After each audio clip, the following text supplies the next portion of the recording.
Өтірікшілерге Аллахтың ләнеті болады соны. Ала ләнәтуллахи алал кәзибин залимин. Залымдарға, біреудің ақысына шектен шыққан адамдарға, өтірікшілерге Аллахтың ләнеті болады сосын. Сол ләнеттенген адамдардан болып жүрме. Үмбеттің ләнетіне қаласың соны. Бір нәрсені білсең сөйле.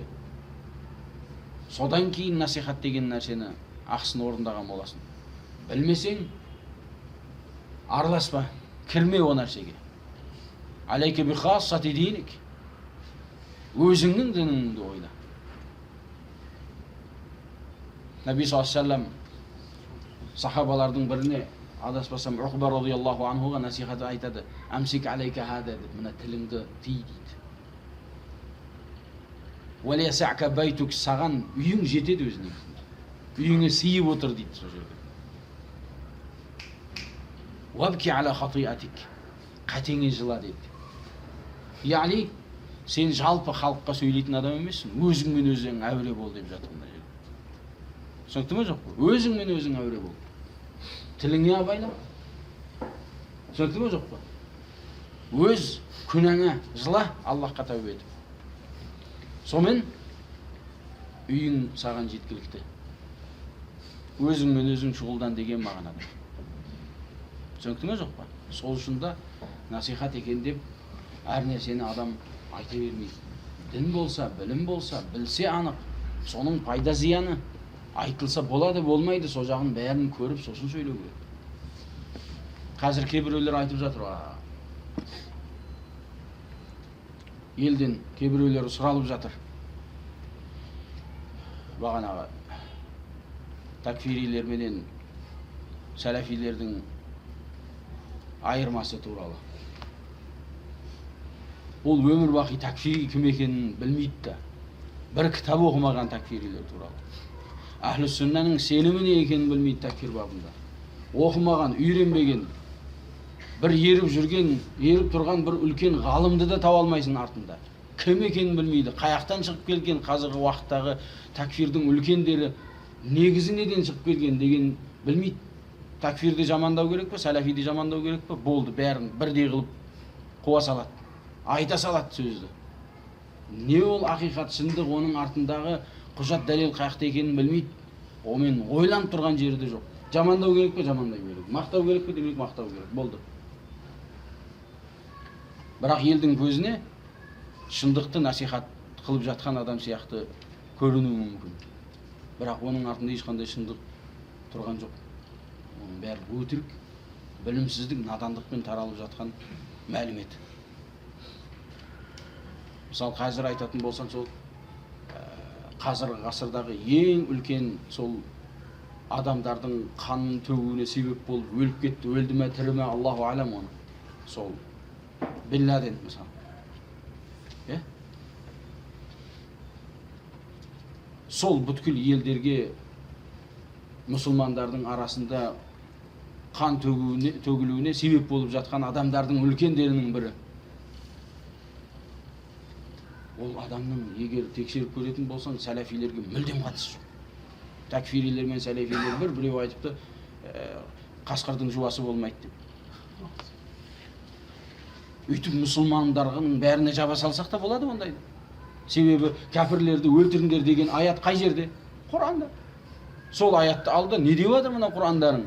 Өлтіруге шақырып жатыр деп айт онда. Солай ма жоқ па? Қайда тапсаңдар кәпірлерді өлтіріңдер деген аят бар Құранда. Бірақ оның тәпсірі бар. Кімге айтылып жатыр, қандай жағдайда айтылып жатыр, оның мағынасын білу керек. Солай ма жоқ? Содан алып тұрып, міне Құран терроризмге шақырып жатыр деп бүткіл мұсылмандарды террорист қылып жіберсең бола ма?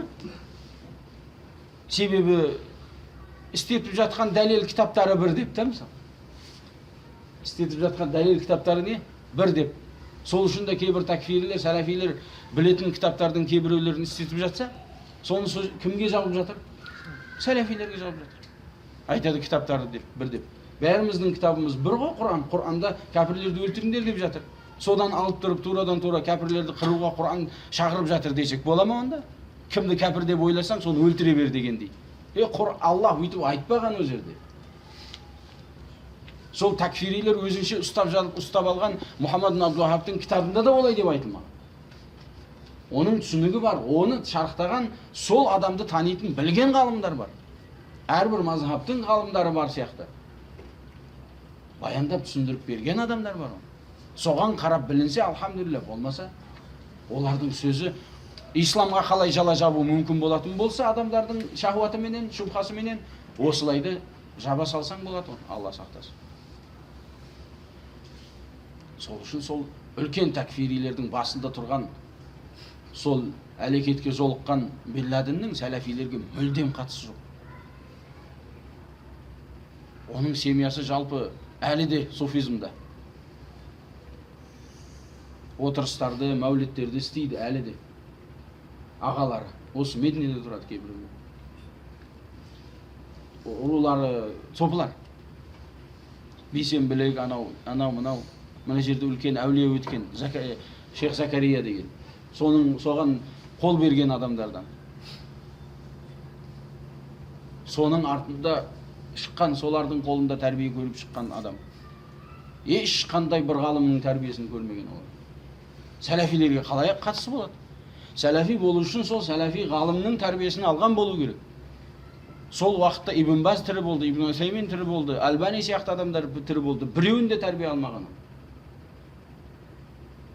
Шейх Абдулла Бухари айтады, сол Бин Ладен сол Ауғанстанда жүргенде бізге жақын тұратын жолықтым дейді да, оны ғалымдарға апарғым келді дейді, жүр деп апардым дейді.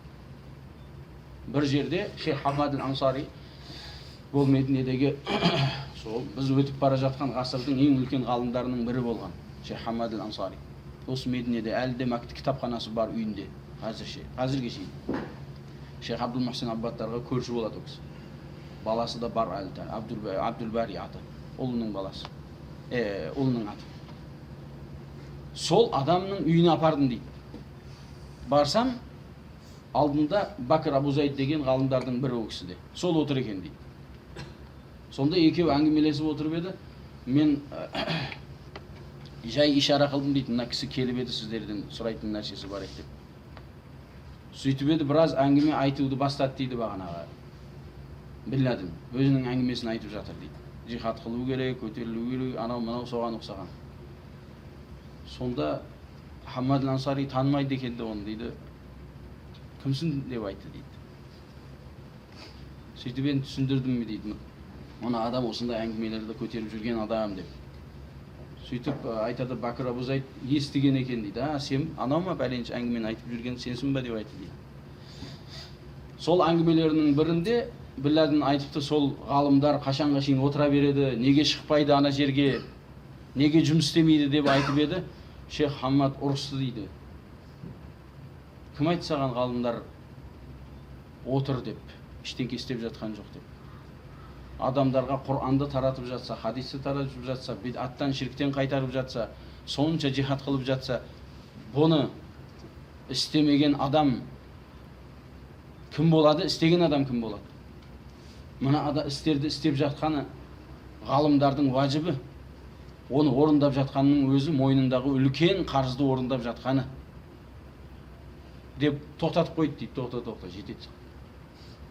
Ғалымдардың алдында отырып, ғалымдарды ұрысып, сәләфи ғалымдарды ұрысып жатыр сөзіменен. Шейх Хамад аль-Ансари рахимахуллах тоқтатып қойды дейді бағанағы әңгімесін, жетеді саған сол әңгіме. Шейх Абдулла айтады, маған келсінші дейді, сол Бин Ладенді танитын адам болатын болса, бір ғалымның алдында бір кітапты бітірген болса егер деп. Бір кітап. 3 негіз, 4 қағида, таухид сияқты. Мұхаммад ибн Абдул-Вахабқа мүлдем қатысы жоқ адам ол. Білесіңдер ма? Оны кімге жауып жатыр оны? Сәләфилерге. Не үшін? Саудиядан. Не енді? Саудиядан шығып қалған болса не? Несі бар оның? Не болыпты Саудиядан шыққан болса олар? Ертең Қазақстандан бір тентек шықса не? Қазақтың бәрін құртасың ба сонымен? Солай ма жоқ па? Шыққан. Соның арасында Мединеде де Абдулла ибн Убай ибн Салул мұнафықтардың расы Мединеде болды. Сол Мединені жамандасақ бола ма? Жоқ, сахабаларды жамандасақ бола ма? Алла сақтасын. Сол үшін оны көру керек ол. Сосын Бин Ладенға кім сөйледі? Сәләфилер сөйледі. Бин Ладенға сөйлеген ең басында тұрған адам сол уақыттың имамы Шейх Ибн Баз сөйледі. Солай ма? Ибн Баздар бұл жерде бұзғыншылық қылатын адамдар. Ешқандай жақтан ол адамға жәрдем бермеңдер деді. Оған қаяқтағы сопылар немесе бағанағы қазіргі Ашари немесе Матуридилер сөйлеген жоқ. Кейбір қисықтар ақтады оны. Мединеде жүріп, ақтап жүріп, Қазақстанға барғаннан кейін жамандағандарын көрдік. Мына жерде жүргенде бізбен тартысып жүретін. Жоқ, Бин Ладен анандай емес. Ол бүткіл байлығын тастап, қардың, таудың астында, үстінде жүр. Сендер сияқты кондиционердің астында отырған жоқ ол адам. Қалай сөйлейсіңдер ол адамға? Деген адамдар бар еді. Ол адамға ақсыз сөйлеп жатыр адамдар деп. Ибн Баз сөйлеп жатыр десе, оны тексеріп көру керек деген адамдар бар еді. Сондайларын жолықтырды. Оларды өздерінің сәләфи деп біледі мысалы. Немесе біреулер оларды сәләфи деп айтады. Өздері сәләфилікті бидат деп айтып жатса да. Бар сондай адамдар сәләфи деген сөзді бидат деп біледі де, бірақ адамдар оны Саудияда оқығандығы үшін не деп ойлайды? Сәләфи деп ойлайды. Өздері, маған кейбіреулері келген, сәләфилік бұл бидат деп тартысқан адамдар болған. Жамия Исламияда оқып жүр. Сәләфилік бұл бидат деген сөзді айтып жатқан адамдар болды. Түсінікті ме? Елде біздің бауырлар оларды не деп ойлайды? Сәләфи деп ойлайды. Себебі кейбір түрі ұқсайды. Кейбір жерлерде ұқсап кетуі мүмкін. Мұсылман болғаннан кейін кейбір сипаттар ұқсайды да. Мешітке барған мұсылман жалпы сыртқы көрінісінен. Мешітке барғанның бәрін қараласаң бола ма? Мешітке баратын адам деп. Ана бір елдерде бар, 5 уақыт намазға барсаң, уже болды, сен террористсің мысалы. Көп намаз оқып қойып жатсың. Нормадан көп оқып қойып жатсың. 5 уақыт намаз бардың ба мешітке, демек сен қатал адамсың. Қатал ұсталатын бағанағы. Не дейді? Жесткий мұсылман, радикалный мұсылман ол. Себеп 5 уақыт намазды мешітте оқиды. Аллаху акбар. Соншалық дәрежеде сол радикализм не екенін білмеген адамдар олар. Терроризм не екенін де түсінбейтін адамдар. Біреулерге насихат айтып жатыр. Оны кім екенін Шейх Ибн Утайминдер, Шейх Ибн Баздар, Шейх Салих Фаузандар, Шейх Рабилер, сәләфилер түсіндірді оның кім екенін. Жазайырда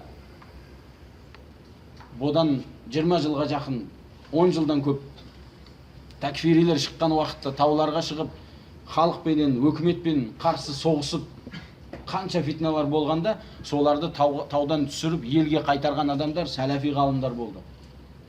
Шейх Ибн Баздар, Шейх Албанилер, Шейх Ибн Утайминдер болған. Елге қайтарып, бұл мұсылман еліне қарсы соғысу арам деген фатуаларды беріп, сол елдерге қайтқан такфирилер сәлемет қалды сол уақытта.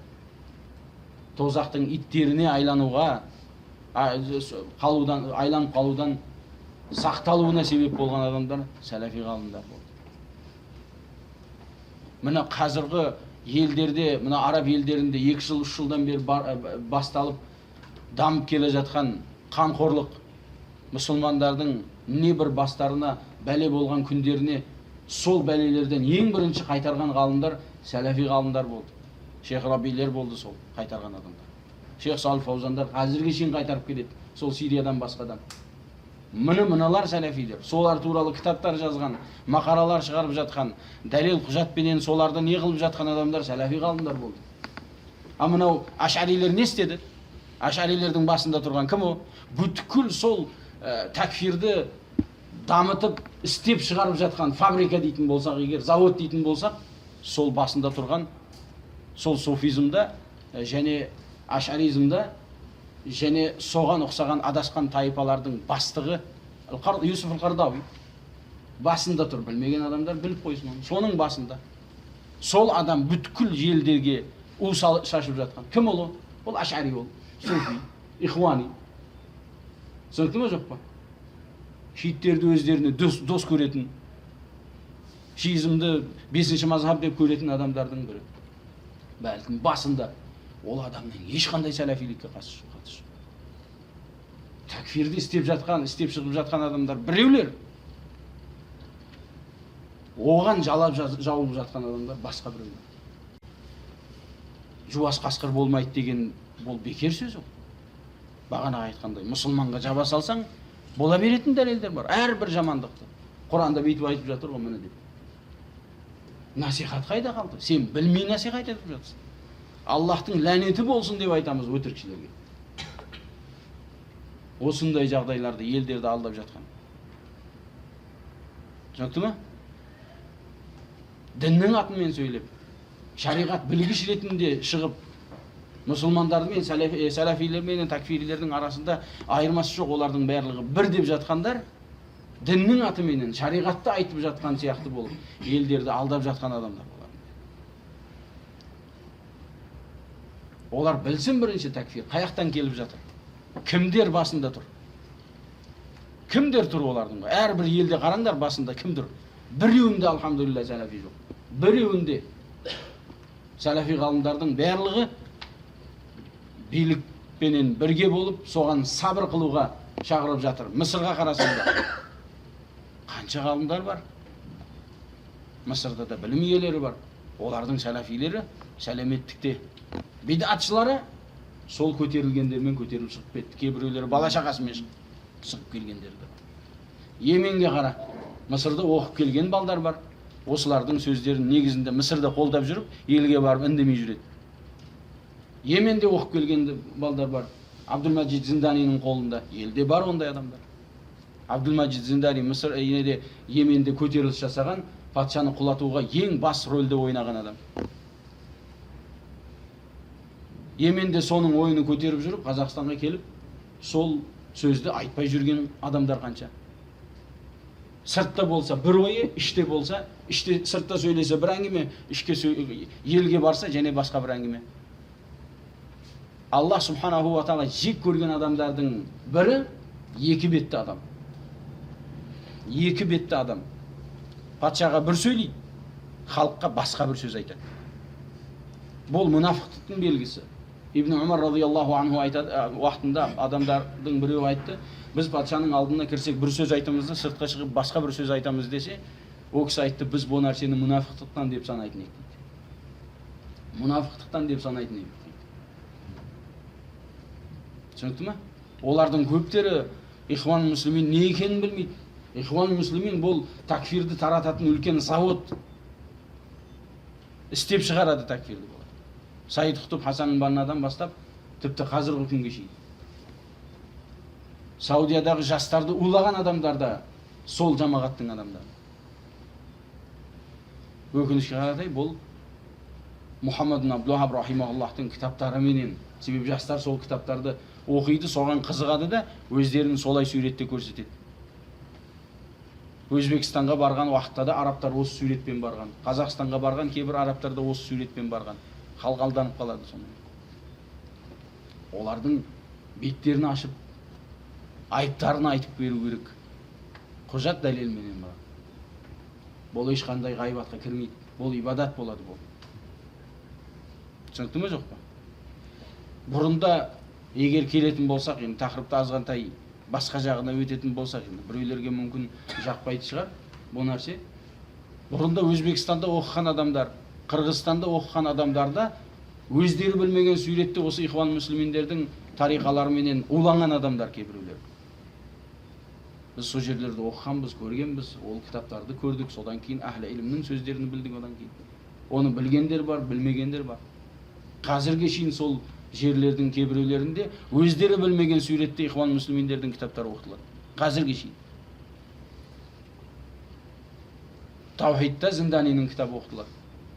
Мабадил Ислам деген кітап бар, құжыраларда сабақ берілетін. Ол Маудудиның кітабы, ол Индиядағы ихвандардың ең үлкені. Түсінікті ме? Мұхаммад ал-Ғазали деген Мысырдағы үлкен ихвандардың басы Ақлани, соның кітабы оқытылады, Ақидатул муслим, Хулуқул муслим деген. Маалим фит тарих сияқты Хада дин лайса минал ислам деген кітаптары бар, Сайид Құтбтың кітаптары.